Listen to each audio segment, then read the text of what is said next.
Wow, I love your outfit. Oh, thank my you. God, that's awesome. Oh my gosh, and yours too. Thank you. What about mine? Yours looks really good. Always. You always Thanks. look good. That was kind of... He has a team of stylists. I do. Little bird still loves you. Hello. Hello. I was watching the episode. I have a question for Elizabeth. So we know that in the next episode you're going to be training with Agent May. Yes. Can you share a little bit about that dynamic? I mean, she's a tough trainer, and the way that May shows love, I feel like, is to be kind of hard on you so that you can protect yourself. She seems to sees the long game. She's not bothered about the kind of, she wants to make someone strong, and I think that Simmons is, is in a stage where she's feeling a lot of guilt for always having to be saved by men in particular and not being able to, protect herself, and in that moment having to ask for help. So she's dealing with a lot of the guilt of losing Will, and then with Lash killing a bunch of Inhumans.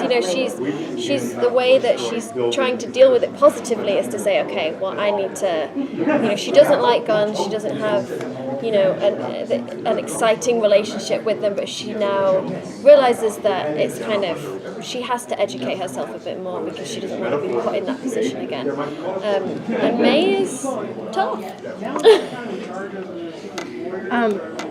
Simmons really got a chance to shine this season, particularly with her being stranded on the planet.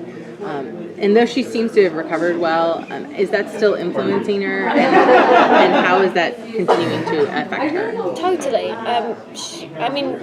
Well, you're blue. Well, I'm blue. Spoiler alert. I'd always wanted to be blue or something, and then can you imagine in the showers watching? Anyway, whatever. That's a whole other conversation. She's carrying the guilt, and that's why she's trying to make herself stronger. I think that it's going to inform every decision that she makes from here on out, and I also think she feels more independent than ever at the moment, just being able to get through that, and also closer to Fitz as well. And their relationship is in a great place right now. This one is always trying to ruin it, because she's. Hi, I'm Piers Fitz. I'm so enjoying being on the show with Simmons, who's my hero. I usually do this with Ian, and so I said to Jeph, can you just pretend to be Ian at different points in case I feel lonely without And now she regrets it enormously. But the person who really regrets it is Ian, who's sitting at home going, wait, something's happening. But yes, so it's changed her perspective on her relationship with Fitz, that I think now they're just concentrating on moving forward. I think I do Ian as a key blue elf. That's sort of what it is. Oh, it's going to be so You always get low as well, very low. I don't know if that answered your question. I'm so sorry.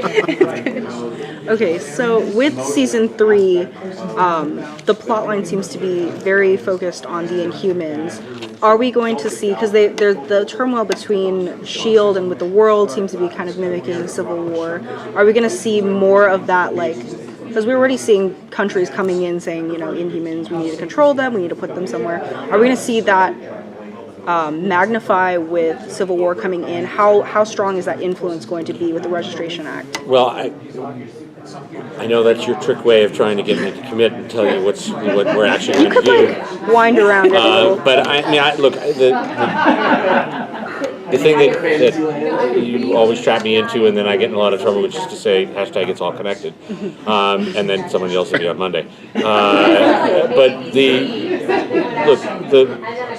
What Marvel always has done best is to take the events that are happening in the real world, put them through a prison, and have them come out in the Marvel Cinematic Universe. And there's never been a time that at least I can remember where man's intolerance towards other men, where humanity and inhumanity are so closely related to each other, and that whether it is about race or whether it's about gender or whether it's about a religion, we've got to somehow figure it out, and that what is happening every day in the news, whether it's happening in politics or whether it's happening in just terrible stories that we're getting all the time.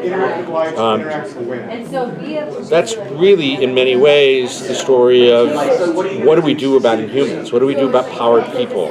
should they be destroyed? Should they be put someplace else? Should they be registered? Any of those things. And so that's what's currently happening in the Marvel Universe. And so, in that way, whether we're telling that story thematically or whether or not they're telling that story thematically in Civil War, those are the kinds of things that I think we can look at. And what's exciting for us is knowing that we're going to go into season 4, that we can start to plan and see what's going to happen to our world and how it can change and what will happen to S.H.I.E.L.D. and what will happen to people on S.H.I.E.L.D. Can you share a little bit about Marvel's Most Wanted?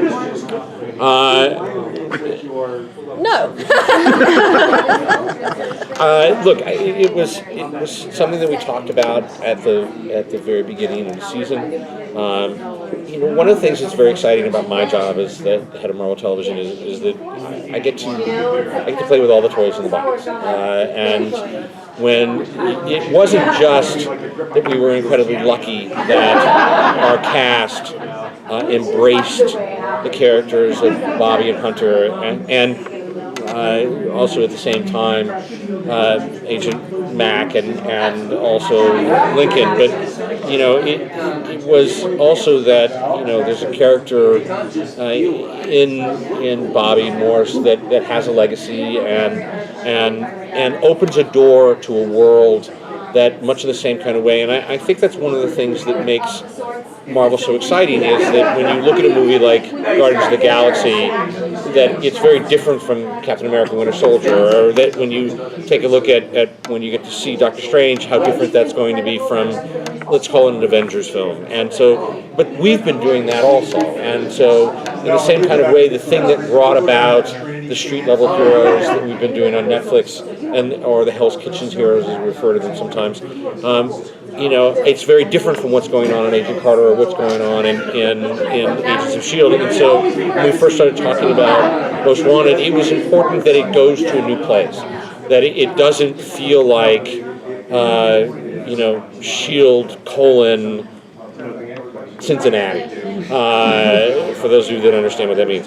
And so, but there is a world that exists in the Marvel Universe that has characters like Dominic Fortune that we've never met before, that live in the gray. They're not in the black and they're not in the white. They're characters who are very comfortable being like not quite moral and not quite bad.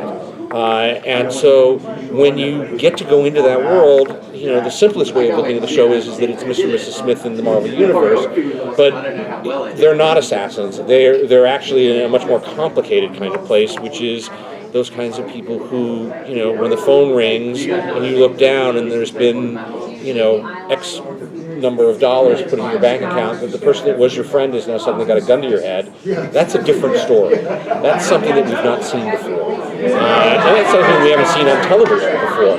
It doesn't look like S.H.I.E.L.D. It doesn't look like any of our other television shows. It has an entirely different score, and it's got an amazing cast. And so we're obviously super excited about it, and hope that ABC feels the same way.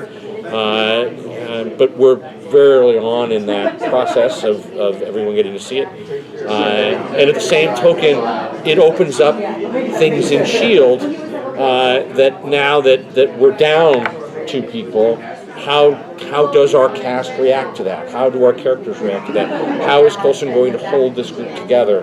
What is going to happen to S.H.I.E.L.D.? Are they going to be something that requires the Secret Warriors to come in? And does that fill the vacuum of what's going on? And then how does the rest of the cast feel about that? And when I say cast, I mean our characters. And so, to suddenly have to fight side by side with someone who doesn't have a weapon, but who could be a weapon. And also, there's always that ticking clock of that at any time, because of the way that people can go through Teragenesis, almost anyone could suddenly wake up one day and have abilities. And how does that then change your life in a way that is incredibly grounded and real, and at the same time something that you can empathize with. Because all of us at some point face a turning point in their lives, and whether it's because your job is different, or something happened in your family, or who you are as a person, or what you've decided to do in terms of your personal life, those are all the things, and I think that's the reason why what we're doing is hitting home and is getting people to be very emotional and care about our show and watch it in the droves that they're watching. You made me so excited for it. But you blather on, don't No, I? you don't. That was great. You want to go? Questions? Okay, I have one. Short one. So, with Bobby leaving the show, she and Simmons kind of had like a really cool like friendship, and they kind of started out together. At least Bobby did with Simmons. Are we gonna see that affect Simmons? Are we gonna see any of that on screen? Can you talk about how you think she would feel? Yeah, and I think we saw a lot of that in the end scene of the Spies Goodbye. Simmons was emotional, and we did kind of. I had a lot of my first scenes with Adrienne of the second season, and it was hard. It's hard as Elizabeth to not see her at work every day. But in terms of how the threats getting bigger and bigger, the conflicts and obstacles that the team of S.H.I.E.L.D. are coming up against are just, exploding. And so really we see them kind of try to come to terms and grasp the next situation that's arising. And there's really not a lot of time to lament. They've chosen this really tough life path, and they don't really get the luxury of grieving for very long. So, but it definitely affects her, and I think it just raises the stakes that this is serious stuff that's got big consequences, and some of those are that people have to go away. And it might mean that, getting to know Fitz a little better wouldn't be the worst thing in the world. Yeah, he also Hold on tight. Thank you.